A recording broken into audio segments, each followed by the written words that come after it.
Iti pa'y Region 1 State of Calamity na ideklara iti Dagupan City, Pangasinan.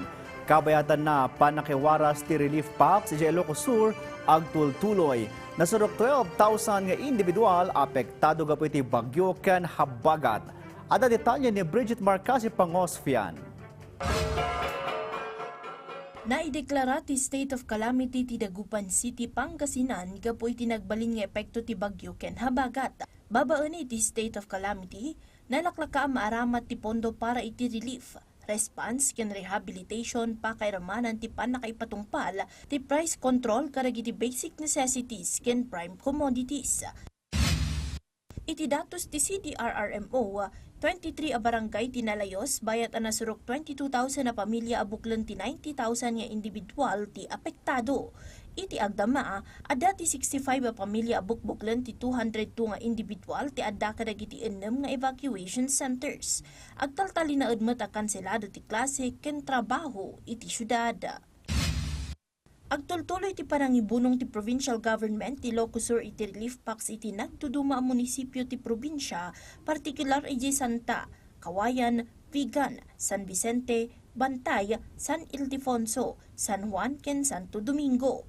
Iti datos ti Provincial Social Welfare and Development Office, nasurok 12,000 nga individual, manipod iti nasurok 4,000 a pamilya, manipod iti 21 a munisipyo ken syudad iti Ilocos Sur, ti nai-record nga apektado iti bagyo ken habagat.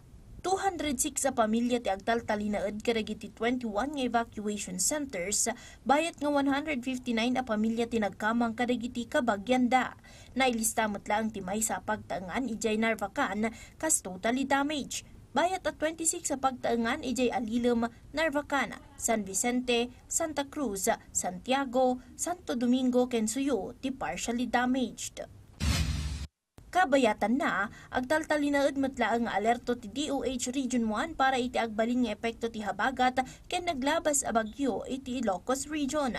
Kas maysa nga adang tapno may pasigurado ti salunad dagiti evacuees nang iwaras da iti kangrunaan na health supplies, pakairamanan ti jerrycans, hygiene kits, agas ken dumapay ang mabalin na maaramat iti panawon ti emerhensya ken evacuation operations. Nang ipaay damat lang iti check-ups ng una karagiti natataengan ken ubing. Babaan iti daytoya, may pasigurado ti agtultuloy a serbisyo para iti salunat iti probinsya. Bridget Marcasi Pangosfian para iti Pagilian.